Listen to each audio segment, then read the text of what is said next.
It's official. The Cleveland Browns didn't just lose to the Pittsburgh Steelers on Sunday night, they committed organizational suicide on national television.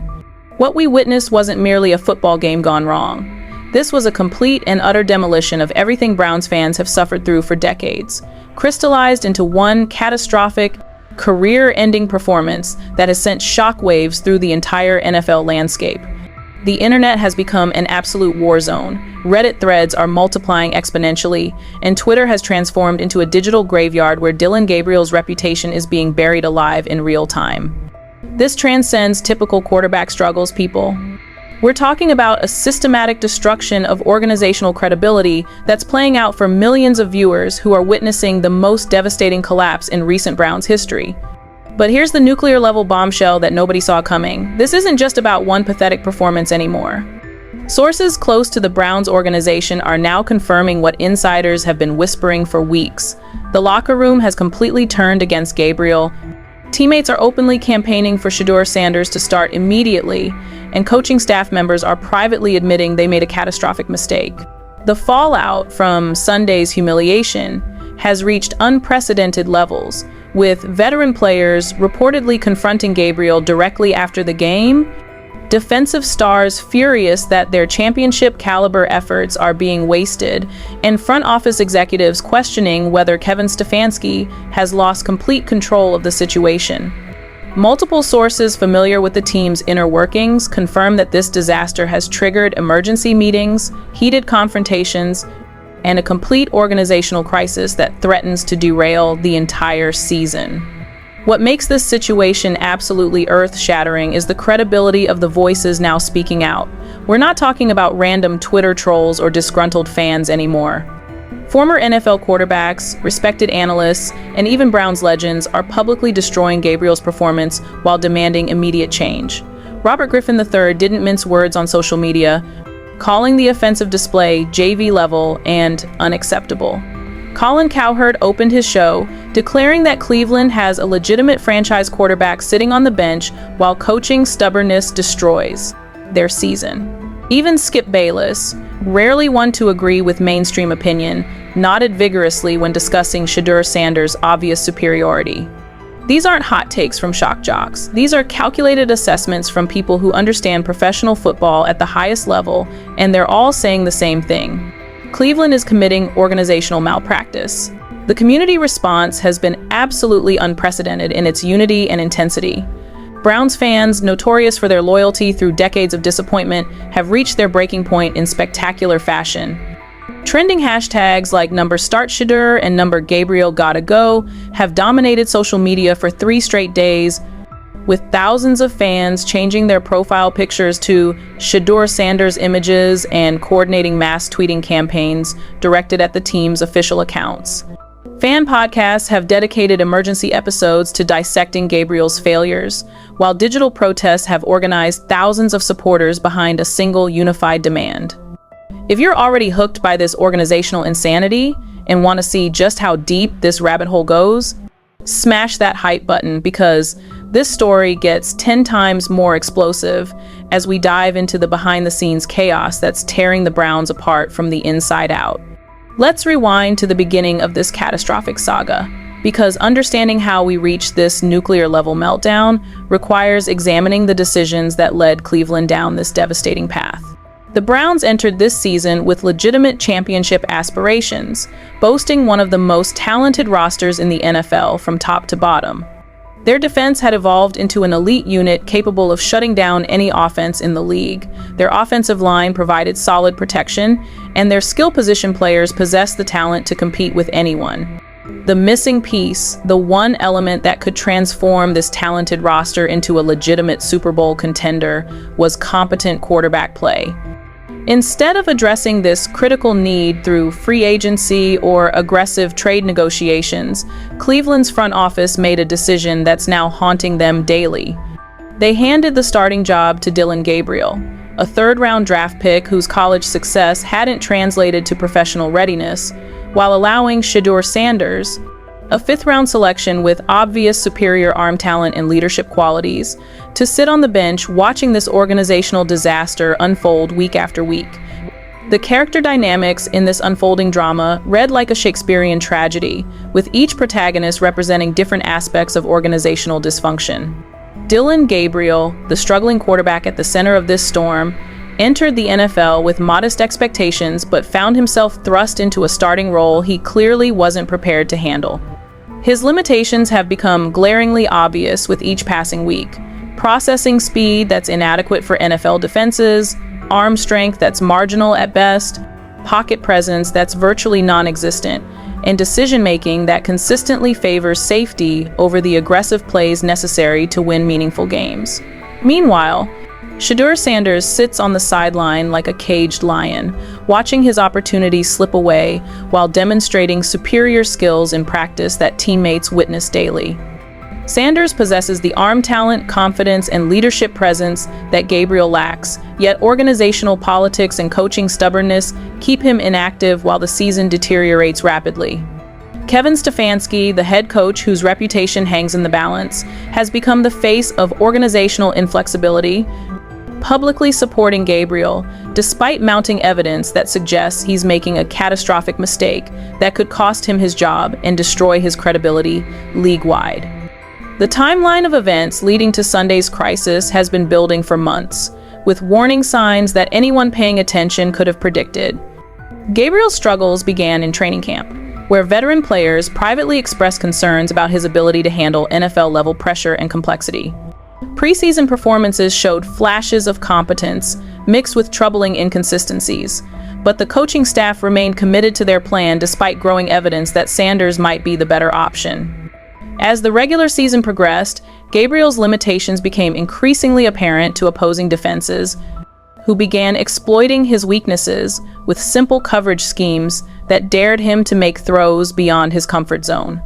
Week after week, the same patterns emerged: checkdowns on 3rd and long, missed opportunities on intermediate routes, and an inability to capitalize on the excellent field position provided by Cleveland's defense. Teammates began showing visible frustration, with receivers running precise routes only to watch Gabriel dump the ball off to running backs for minimal gains, and offensive linemen creating time in the pocket that Gabriel couldn't utilize effectively. The first warning signs that everyone missed were subtle but significant indicators of the disaster that was approaching. During practice sessions, multiple sources confirmed that Sanders consistently outperformed Gabriel in competitive drills, demonstrating better accuracy, stronger arm strength, and superior command of the offense. Veteran players began privately questioning coaching decisions, wondering why the obviously superior quarterback remained on the bench while the team's championship window potentially closed. Local media members noticed the energy difference between the two quarterbacks, with Sanders bringing enthusiasm and confidence that Gabriel seemed to lack. Even more telling, opposing teams' defensive coordinators began game planning specifically around Gabriel's limitations, knowing they could force him into predictable patterns that neutralized Cleveland's offensive weapons. The writing was on the wall for anyone willing to read it, but organizational pride and sunk cost fallacy prevented the Browns from making the obvious change that could have salvaged their season before it reached this critical breaking point. But here's where this story gets absolutely nuclear, and what I'm about to reveal will fundamentally change how you view this entire organizational disaster. The statistics from Sunday's game tell a devastating story that goes far beyond typical quarterback struggles. We're talking about a complete systematic failure that exposed Gabriel's limitations in the most brutal way possible. Gabriel attempted over 50 passes, 50 desperate heaves trying to salvage an unsalvageable performance, and the result was barely scratching 220 yards with 0 touchdowns, 0 explosive plays, 0 leadership moments, and 0 anything remotely resembling professional-level quarterbacking. His completion percentage looked respectable on paper, but anyone who watched the game recognized the truth immediately. These were checkdowns, dump-offs, and 3-yard completions on 3rd and 8 situations that represented the systematic destruction of Cleveland's offensive potential. Pittsburgh's defense didn't even need to disguise their coverages or implement complex schemes. They played straightforward, 2 high safety looks that dared Gabriel to throw downfield, knowing he couldn't and wouldn't take the risks necessary to move the offense effectively. The detailed breakdown of this shocking performance reveals layers of dysfunction that extend far beyond individual player limitations.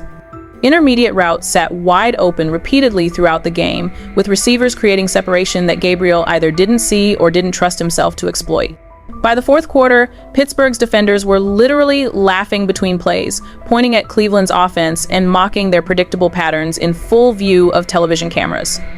Professional athletes publicly ridiculing opponents during live game action represents a level of disrespect that's rarely seen in the NFL. And it happened because Gabriel's play had become so pathetically predictable that opposing players felt comfortable treating the situation like a joke. The most damning evidence came from the All-22 film analysis, which showed multiple instances where explosive plays were available if Gabriel had possessed the arm strength, accuracy, or confidence to attempt throws that any competent NFL quarterback should make routinely. Instead, he consistently chose the safer option, checking down underneath and accepting minimal gains that surrendered drives before they could develop any meaningful momentum. The immediate reactions and fallout from this performance created a social media explosion that reached unprecedented levels of intensity and unity among Browns supporters.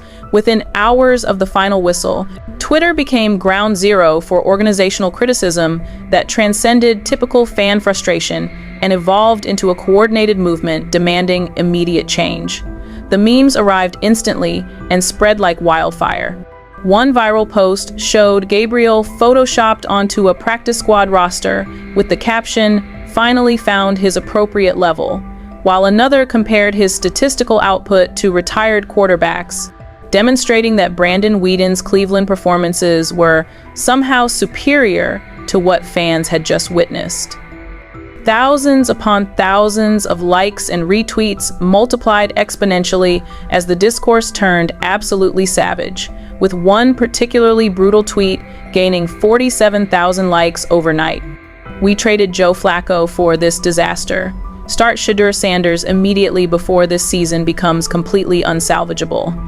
The social media explosion analysis reveals the depth of fan frustration and the coordinated nature of their response to this organizational failure.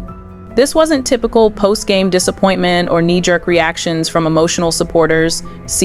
This represented a complete rejection of Gabriel by Cleveland's community, backed by statistical evidence and visual proof of his inadequacies. The evidence we're about to show you is so damning that you need to hype this video to help us expose the truth that powerful people within the organization want buried. GIFs mocking Gabriel's checkdowns flooded reply sections, videos highlighting missed opportunities downfield went viral, and the creativity of fan-generated content demonstrated both impressive technical skill and devastating comedic timing. National media personalities joined the destruction, with Colin Cowherd declaring Cleveland's situation coaching malpractice and Stephen A. Smith going nuclear about organizational stubbornness that refuses to make obvious changes while the season circles the drain rapidly. Deep dive investigation. The internet turned into a digital detective agency, with Browns fans conducting forensic analysis of Gabriel's performance that would make professional scouts jealous of their thoroughness and attention to detail. Amateur investigators pulled up screenshots from every angle, matched timelines of missed opportunities, and replayed that awkward performance like it held the key to understanding organizational dysfunction at its deepest level. What they discovered was even more damning than the surface-level statistics suggested. Gabriel's limitations weren't just about arm strength or accuracy, but represented a fundamental inability to process NFL-level information quickly enough to function effectively at professional football's highest level. Multiple insider sources with knowledge of the team's internal dynamics have begun speaking out, painting a picture of organizational chaos that extends far beyond what television cameras captured during Sunday's disaster. Sources close to the locker room describe growing player frustration that's reached critical levels, with offensive linemen reportedly exhausted from protecting a quarterback who won't utilize their efforts effectively. They create time in the pocket. Gabriel dumps the ball off immediately rather than allowing plays to develop downfield. Receivers run crisp routes and get open consistently, but Gabriel ignores them in favor of safer options that kill drives before they can generate momentum. One veteran receiver supposedly told his position coach after the game, "Why am I running deep routes if the quarterback won't throw beyond 15 yards?" The defensive players represent the most frustrated group of all. Watching their championship caliber performances wasted by an offense incapable of capitalizing on the short fields and favorable field position they create weekly through turnovers and 3-and-out stops. Behind the scenes, power struggles have intensified to the point where multiple veterans have reportedly approached Kevin Stefanski privately, requesting that Shedeur Sanders be given an opportunity to prove himself in game situations. The offensive coordinator allegedly agrees with this assessment, believing Sanders gives the offense a better chance to score points and complement the defense's elite-level play.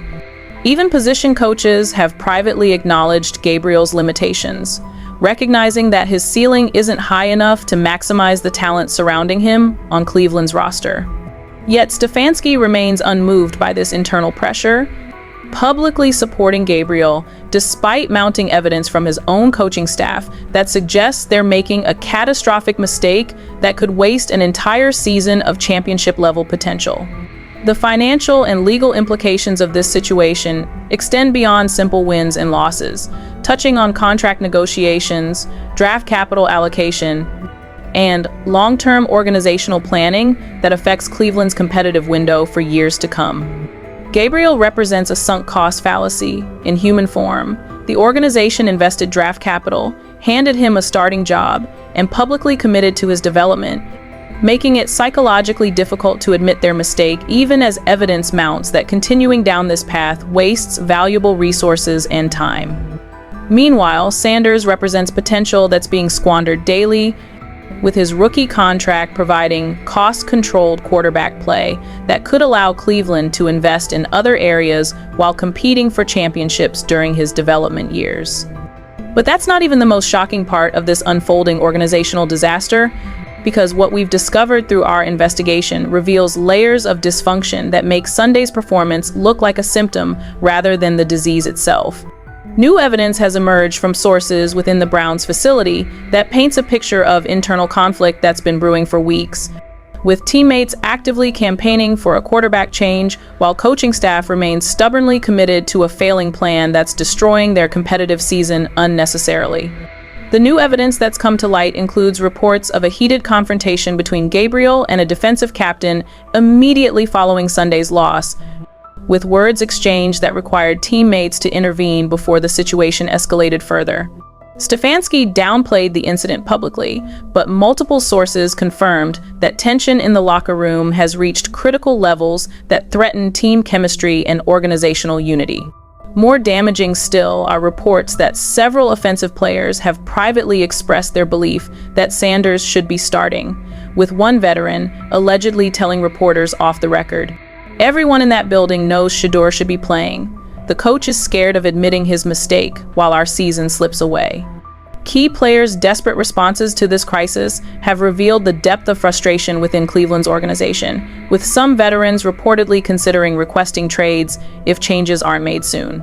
The defensive unit, which has performed at championship levels all season, feels betrayed by an offensive coaching staff that refuses to maximize their efforts through competent quarterback play. Sources suggest that several defensive leaders have approached team management directly, expressing their concerns about wasting what could be their best opportunity to compete for a Super Bowl due to organizational stubbornness at the quarterback position. Public opinion has shifted dramatically overnight, with even longtime Gabriel supporters acknowledging that his limitations have become insurmountable obstacles to team success. Your hype points are literally helping us fund more investigations like this. Hit that button if you want us to keep digging deeper into the organizational politics that are destroying Cleveland's championship aspirations. Social media sentiment, once divided between patience and frustration, has consolidated around a single demand. Start Shedeur Sanders immediately before this season becomes completely unsalvageable.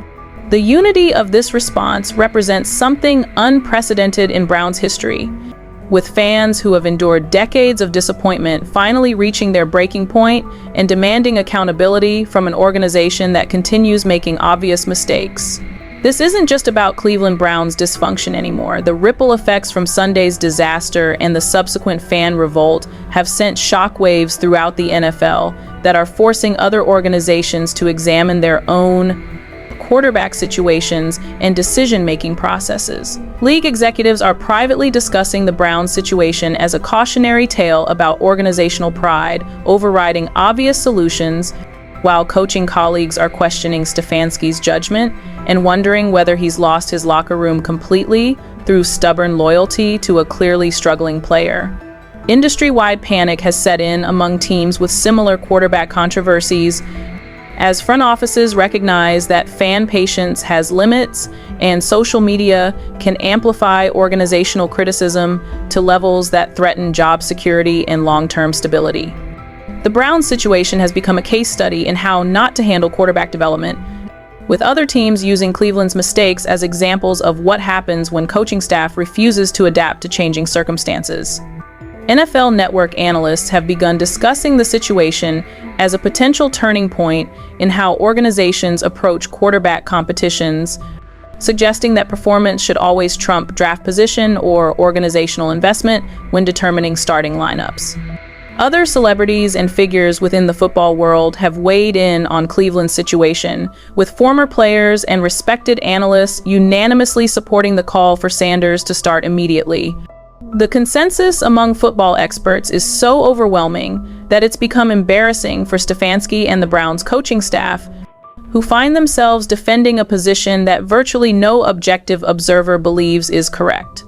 This level of public criticism from respected voices within the football community represents a professional crisis that extends far beyond typical fan frustration and enters territory that threatens coaching careers and organizational credibility. The cultural and social implications of this situation extend beyond football, touching on themes of accountability, organizational stubbornness, and the power of social media to force change when traditional channels fail.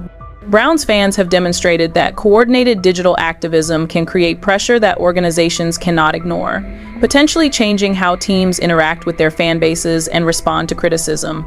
The situation has become a symbol of broader frustrations, with institutions that refuse to acknowledge obvious mistakes, resonating with people who see parallels in their own professional and personal experiences, with stubborn leadership that prioritizes ego over effectiveness.